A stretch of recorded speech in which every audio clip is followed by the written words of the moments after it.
Le titre de cette nouvelle production est « L'aspect le moins connu de la rédemption ».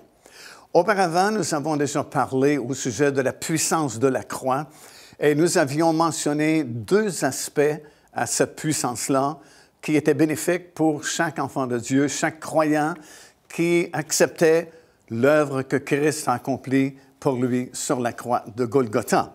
Les deux premiers aspects de la puissance de la croix sont ceux-ci. Premièrement, c'est pour le pardon de nos péchés, évidemment.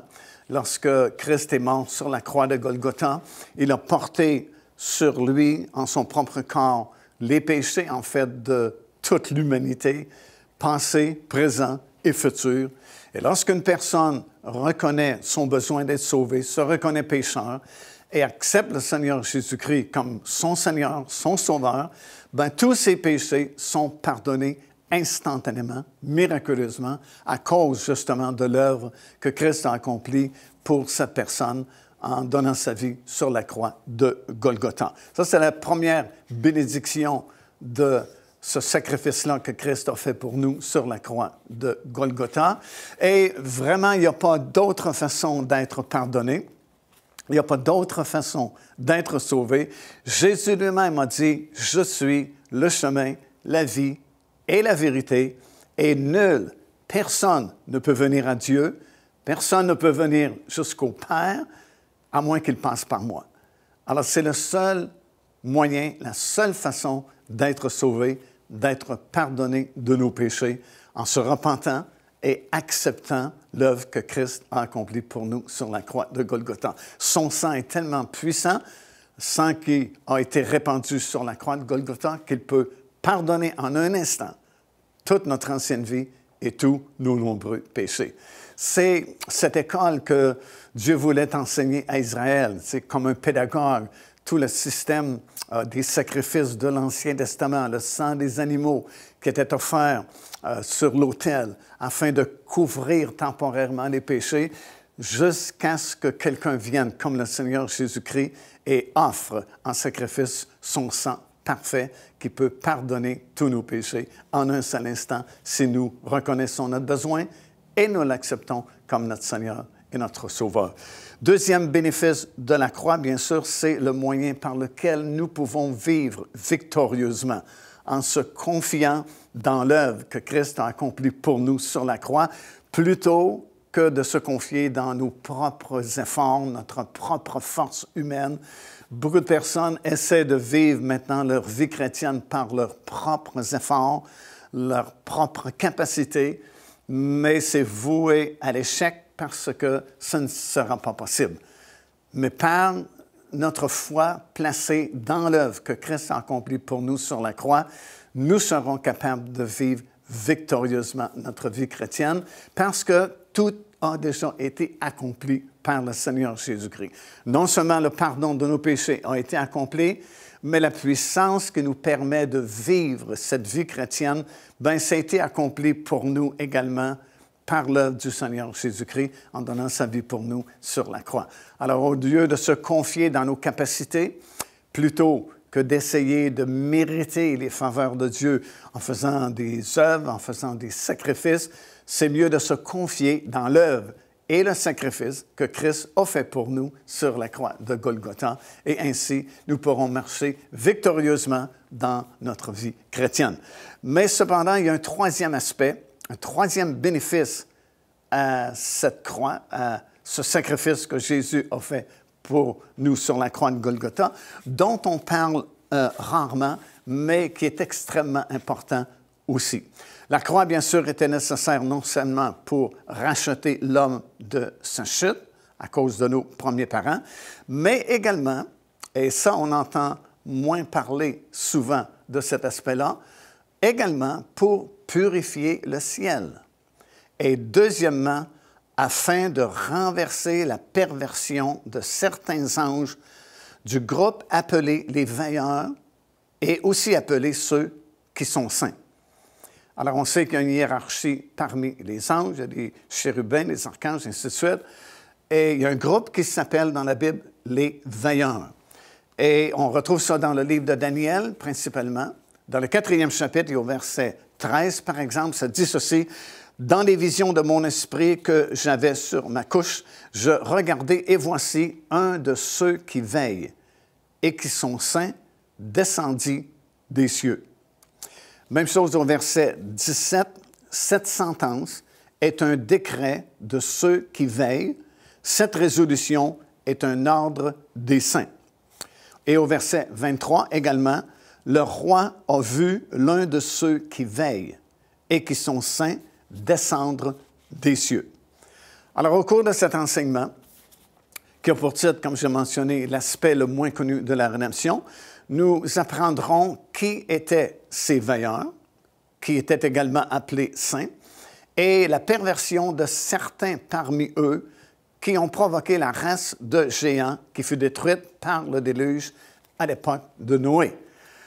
Alors, c'est vraiment quelque chose de très intéressant que nous allons étudier ensemble parce que ça va nous aider à comprendre certains gestes, certaines actions qui ont été posées par le Seigneur Jésus-Christ lorsqu'il est venu ici sur cette terre, alors qu'il a fait son ministère public pendant à peu près 3 années et finalement a donné sa vie sur la croix de Golgotha. Et nous allons apprendre que non seulement c'était pour, bien sûr, pardonner nos péchés, afin d'assurer la rédemption de la race humaine, du moins ceux qui croiraient dans l'œuvre qu'il a accomplie pour chacun d'entre nous, mais également, comme je viens de mentionner, afin de purifier le ciel. Et nous allons essayer de comprendre pourquoi le ciel avait-il besoin d'être purifié. S'il y a un endroit où on n'imagine pas de conflit et d'impureté, c'est bien le ciel. Alors, pourquoi est-ce que le ciel devait être purifié? Et qui sont ces veilleurs, ce groupe d'anges? Et c'est quoi cette rébellion qu'ils ont provoquée également à cette époque? Procurez-vous cet enseignement disponible dès maintenant sur notre site web au www.paindevie.org. En visitant notre boutique web, vous pourrez commander ou même télécharger les enseignements. Vous trouverez aussi plusieurs autres produits contenant des centaines de sujets pour votre édification. Essayons tout d'abord de comprendre pourquoi le ciel devait-il être purifié et comment l'œuvre de Christ sur la croix a-t-il réussi à purifier le ciel. Bien avant que l'homme soit créé sur cette terre et placé dans le Jardin d'Éden, il y avait déjà eu une première rébellion et un premier péché qui avait été commis, non pas par un être humain, parce que l'être humain n'existait pas encore, mais par un chérubin de très haute autorité dans le ciel du nom de Lucifer. Dans le livre du prophète Ésaïe, dans le chapitre 14 et au verset 12, le prophète va nous faire un peu la description de ce chérubin très spécial que Dieu avait créé au tout début. Et le prophète s'adresse à lui en l'appelant un astre brillant, d'où nous avons la traduction Lucifer dans notre Bible. C'est ce que le mot Lucifer signifie, astre brillant. Certaines versions, justement, ont traduit ce nom-là par Lucifer. Dans l'hébreu, par exemple, c'est le mot Hélel, H-E-Y-L-E-L, qui l'identifie.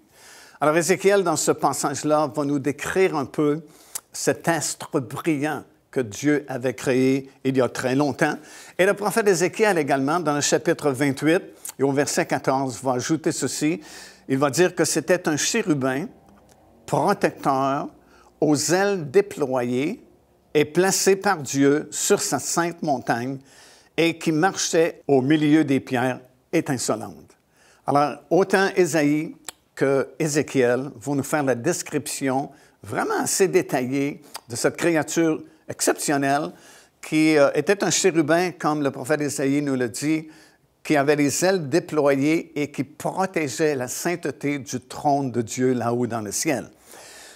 Lorsque plus tard, Dieu va donner à Moïse les instructions pour la construction du tabernacle, qui va devenir le premier et le deuxième temple par après, il va créer aussi l'ordre sacerdotal lévitique de l'époque et il va mentionner que parmi tous les prêtres, il y en aura un qui sera comme à la tête de tous ces prêtres-là et il va l'appeler le souverain sacrificateur, avec des pierres précieuses sur son pectoral. Bien, Lucifer avait été créé un peu comme un genre de souverain sacrificateur, si vous voulez, là-haut dans le ciel, puisqu'il était vraiment très élevé en autorité et en gloire, et il mettait le sceau à la perfection, comme nous le lisons dans le livre de ces deux prophètes-là, Ésaïe et puis Ézéchiel. Et la description que les prophètes font de cette créature nous font penser, ou nous rappellent du moins, les chérubins qui avaient été placés et empêché l'accès à nos premiers parents à l'arbre de vie après leur rébellion dans le jardin d'Éden. Ça nous rappelle également les deux chérubins qui étaient placés sur le propitiatoire, ça veut dire le couvercle de l'Arche de l'Alliance, qui, elle, était placée dans le lieu très saint du temple à Jérusalem. Et les deux chérubins avaient leurs ailes déployées, tout comme Lucifer, tel que le prophète le mentionne, était un chérubin aux ailes déployées qui protégeait la sainteté du trône de Dieu là-haut dans le ciel. Et dans le lieu très saint, sur le couvercle de l'Arche de l'Alliance, qu'on appelait le propitiatoire, il y avait ces deux chérubins également avec leurs ailes déployées vers le centre, parce que Dieu avait dit à Moïse, c'est ici, entre les deux chérubins, que je vais me rencontrer une seule fois par année avec le souverain sacrificateur. Alors, ça nous rappelle cette description que les prophètes font de Lucifer, ces deux chérubins qui avaient été placés dans le jardin d'Éden à la suite de la chute de nos premiers parents.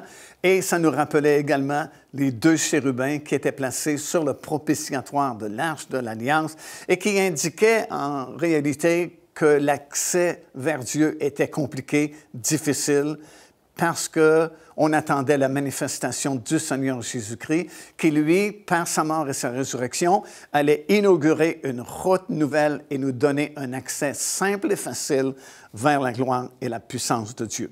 Lorsque la Bible parle de la montagne de Dieu ou la montagne de l'Éternel, comme c'est le cas dans ces deux textes d'Ésaïe et puis d'Ézéchiel, bien, ça fait référence au tabernacle céleste, dont Moïse a vu en vision et a construit une copie, si vous voulez, sur la terre. Déjà, Dieu lui avait dit de prendre bien soin de construire le tabernacle terrestre selon le modèle qu'il lui montrait sur le sommet de la montagne du Sinaï. Donc, il y a un temple original qui est au ciel, qui est encore là au moment où on fait cet enregistrement aujourd'hui. Et Dieu règne depuis ce temple-là, là-haut dans le ciel. On l'appelle souvent la montagne de l'Éternel. Et c'est à cet endroit que Lucifer voulait s'élever et puis lui recevoir l'adoration plutôt que de la diriger vers Dieu. C'est là que réside l'Éternel et c'est de cet endroit-là que Dieu dirige toutes choses également dans l'univers. Et lorsque Dieu a voulu justement habiter parmi son peuple, c'est ce temple-là qu'il a montré à Moïse, comme je l'ai mentionné, lui disant de prendre bien soin de le construire exactement selon le modèle qu'il lui montrait sur la montagne. Ça, on lit ça dans Exode chapitre 25 et le verset 9 et le verset 40, et aussi dans Hébreux, le chapitre 8 et le verset 5. Alors, ce temple-là a été souillé par la rébellion de Lucifer, qui en fait a commis le premier péché de l'univers. Et ça nous fait comprendre que ce n'est pas ni Adam ni Ève qui ont commis le premier péché, mais c'est ce chérubin aux ailes déployées qui a commis le premier péché de l'univers, alors que l'orgueil est monté en lui et qu'il a voulu usurper la place de Dieu, prendre l'adoration qui était réservée à Dieu uniquement pour lui, et il a été précipité hors des cieux et précipité aussi hors d'Éden, puisque une partie de son royaume était ici, sur cette terre, en Éden. Ici l'évangéliste Mario Massicotte qui vous invite à vous inscrire à notre lettre de nouvelles électronique. Et pour ce faire, il suffit de visiter notre site web au www.paindevie.org et tout en haut à la droite de votre écran, vous allez voir cet onglet sur lequel vous cliquez et vous vous inscrivez tout simplement. Ça vous permettra de recevoir des nouvelles du ministère de Pain de Vie et en même temps recevoir le bon enseignement de la parole de Dieu. Faites-le donc aujourd'hui même. Alors, pour nous aider à bien comprendre ce qui s'est passé à cette époque-là, évidemment, Dieu a demandé à Moïse de construire ce tabernacle terrestre selon le modèle qui lui montrait en vision sur le sommet de la montagne du Sinaï. Et c'est important qu'il fasse bien attention parce que chaque composante, même chaque couleur qui était là dans la construction de ce premier tabernacle-là dans le désert et qui plus tard est devenu le premier temple construit par Salomon à Jérusalem, représentait différents aspects du ministère du Seigneur Jésus-Christ. Alors, il fallait que ce soit fait de façon bien précise, soigneusement, et que les couleurs soient respectées, les matériaux de construction soient respectés, les dimensions soient respectées. Et c'est pourquoi il a répété, et c'est répété, je pense, 2 ou 3 fois dans votre Bible, « Prends bien soin de faire le modèle exactement comme ce te montre ici sur la montagne du Sinaï. » Alors, on va voir une vidéo cassette, justement, de ce temple qui a été reconstruit dans le désert, Timna Park, en Israël. Alors voilà, nous sommes dans le tabernacle qui a été construit ici dans le désert, dans la région d'Élat. Et c'est un modèle comme celui qui avait été construit lorsqu'Israël est sorti d'Égypte pour se rendre dans le pays de Canaan. Et ce tabernacle est détaillé de façon très précise dans l'Épître aux Hébreux, dans le 9e chapitre, alors qu'on parle des différentes composantes du tabernacle, on parle du lieu saint, on parle du lieu très saint, on parle du chandelier, la table des propositions et enfin tout ce qui compose le tabernacle de l'Ancien Testament. Mais au verset 9 de ce chapitre-là, il est dit que ce n'était qu'une figure pour le temps actuel, alors qu'on présente, dit l'apôtre, des offrandes et des sacrifices qui ne peuvent rendre parfait. Alors, tout ce système de l'Ancien Testament, la Bible dit que ce n'était qu'une figure, et même toutes les offrandes et tous les sacrifices qu'on faisait ici sur l'autel des sacrifices qui est juste derrière moi, ce n'était que des ombres, ce n'était que des figures de celui qui devait venir un jour, c'est-à-dire le Seigneur Jésus-Christ. En fait, c'était jusqu'à une époque de réforme, comme c'est écrit dans ce 9e chapitre de l'Épître aux Hébreux. Et cette réforme-là est venue lorsque le Seigneur Jésus-Christ est venu sur cette terre pour accomplir son ministère. En fait, il était l'accomplissement de tout ce tabernacle qui avait été construit dans le désert, parce que, encore une fois, toutes les composantes de ce tabernacle-là représentent le Seigneur Jésus-Christ sous une facette ou sous une autre. La clôture blanche parle de sa sainteté. Les 3 portes qui donnent accès ici au tabernacle parlent du Seigneur Jésus-Christ qui est le chemin, la vérité et la vie.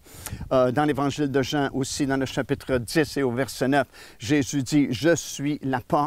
Et celui qui entre par moi sera sauvé. » L'autel des sacrifices, bien sûr, représente le sacrifice de Christ sur la croix de Golgotha. Des milliers d'agneaux ont été offerts au cours des années sur l'autel des sacrifices. Mais un jour, l'agneau parfait de Dieu est venu. Il a donné sa vie pour nous et ça a été la fin de ce système de l'Ancien Testament. Le tabernacle a été accompli par le Seigneur Jésus-Christ. À l'intérieur, il y a le lieu saint. Dans le lieu saint, il y avait sur votre gauche le chandelier. Le chandelier a été accompli par le Seigneur Jésus-Christ puisqu'il est la lumière du monde, comme nous le lisons dans l'Évangile de Jean. À la droite, dans le lieu saint, c'était la table des pains de proposition, mais ça a été accompli également puisque Jésus va dire dans Jean chapitre 6 et le verset 35, « Je suis le pain de vie ». Et dans Hébreux, finalement, le 10e chapitre et au verset 7, ça dit, dans le livre parlant de la Bible, il est question de moi. Alors, tout ce que vous voyez représente le Seigneur Jésus-Christ. Et même plus que ça, si vous prenez une vue aérienne, une vue d'ensemble du tabernacle, vous allez remarquer que la disposition des articles qui sont à l'intérieur du tabernacle forme une croix.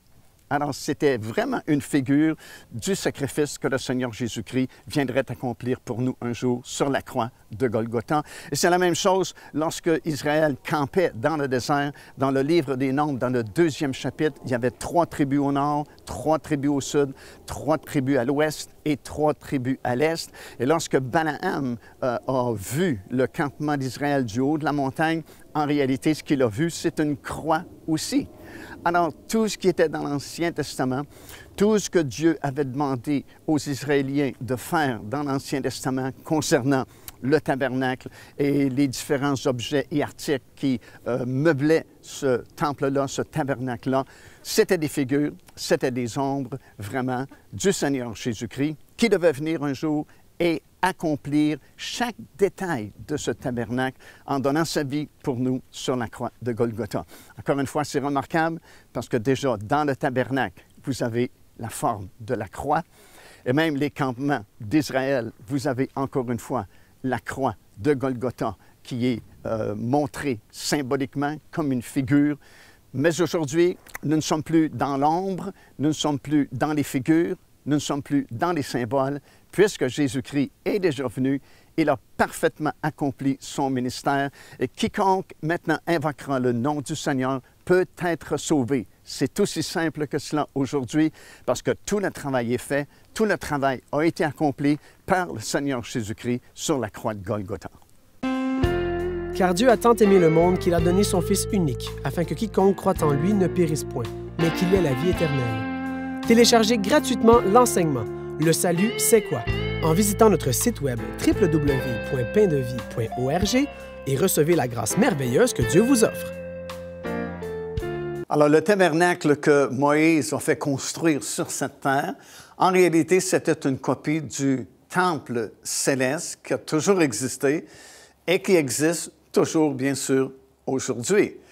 Et avant même la création de l'être humain, d'Adam et Ève, sur cette planète, il y avait comme un monde qui existait, même en Éden, dans ce coin de la terre qu'on appelait Éden, et qui était sous la supervision de ce chérubin très particulier qui s'appelait Lucifer, ou l'astre brillant, si vous préférez. Et c'est simple à comprendre parce que déjà dans le premier livre de la Bible, premier chapitre, premier verset, Dieu a créé toutes choses, le ciel et la terre. Et ça dit dans le deuxième verset que la terre était informe et vide. Mais il y a plusieurs autres versets dans la Bible qui affirment que Dieu n'a pas créé la terre informe et vide. Alors il s'est donc produit quelque chose qui a rendu la terre informe et vide.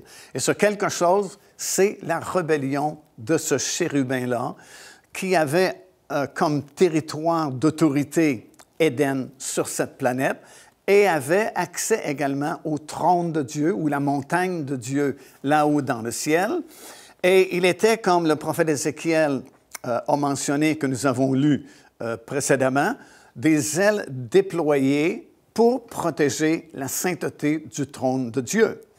Et selon la description faite par le prophète Ézéchiel dans le 28e chapitre, il ajoute qu'il mettait même le sceau à la perfection, plein de sagesse, parfait en beauté et couvert de toute espèce de pierres précieuses. Mais l'orgueil est venu en lui et il a voulu prendre la place de Dieu et demander l'adoration, que l'adoration lui soit dirigé plutôt que vers Dieu. Et il a été chassé, précipité de la montagne de Dieu et également de son territoire ici en Éden. Et ça, c'est la première rébellion, le premier péché qui a été commis dans l'univers. Et son premier jugement, ben, c'est celui-là. Il a perdu son accès au trône de Dieu là-haut dans le ciel. Il a perdu son territoire d'autorité en Éden, ici sur cette terre. Son deuxième jugement, bien sûr, s'est fait à la croix de Golgotha, lorsque Jésus a donné sa vie pour nous sur cette croix. L'ennemi a été jugé, tel que nous le lisons dans Colossiens, le 2e chapitre et au verset 15. Il a dépouillé les autorités, les livrant publiquement en spectacle, en triomphant d'elles par la croix de Golgotha. Il y a un troisième jugement à venir, qui ne s'est pas encore réalisé, mais va se réaliser au milieu des 7 années de tribulation, puisque nous lisons dans Apocalypse chapitre 12 et au verset 9 qu'à ce moment-là, lui et ses anges seront précipités des lieux célestes dont il a accès encore aujourd'hui, et ils seront précipités où? Sur cette terre. Alors, son seul territoire d'accès sera sur cette planète avec tous ces anges déchus. Et même, il y a un avertissement qui est lancé aux habitants de la terre qui vivront à cette époque-là, disant « Malheur à vous, parce que le diable est descendu sur cette terre avec une grande rage, une grande violence. » Il y a un quatrième jugement à venir également qui se produira à la fin des 7 années de tribulation, alors qu'il sera lié et jeté dans l'abîme durant toute la longue période du règne de 1000 ans. Et un 5e et dernier jugement, après le règne de 1000 ans, il sera jeté, lui, ses anges déchus avec lui et tous les démons dans le lac de feu pour toujours. Alors, il y a 5 jugements qui sont réservés pour ce chérubin aux ailes déployées à cause de sa rébellion.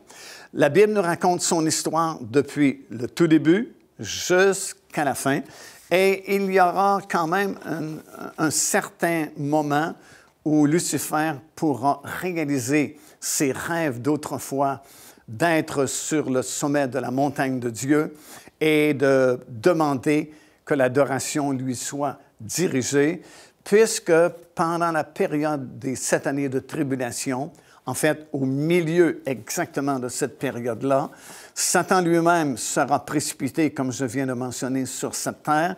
Il s'incarnera dans cet homme que la Bible appelle l'Antéchrist, qui, à ce moment-là, s'auto-proclamera Dieu. Il se proclamera lui-même Dieu, profanera le 3e temple qui sera construit au début de ces 7 années de tribulation et exigera que la gloire lui soit dirigée. Alors, pendant une très courte période, en fait, pendant 3 ans et demi, les 3 dernières années et demie des 7 années de tribulation, alors que le faux prophète sera en opération à ce moment-là, il demandera aux habitants de la planète d'adorer cet homme qui avait reçu la blessure mortelle, parce qu'au moment où il va entrer dans ses fonctions de gouvernement mondial, il y a quelqu'un dans la foule qui va tuer cet homme, mais finalement, il revient à la vie, se proclame lui-même Dieu, mais c'est Satan qui incarne cet homme-là, et pendant cette courte période, va pouvoir réaliser le rêve qu'il avait au tout début.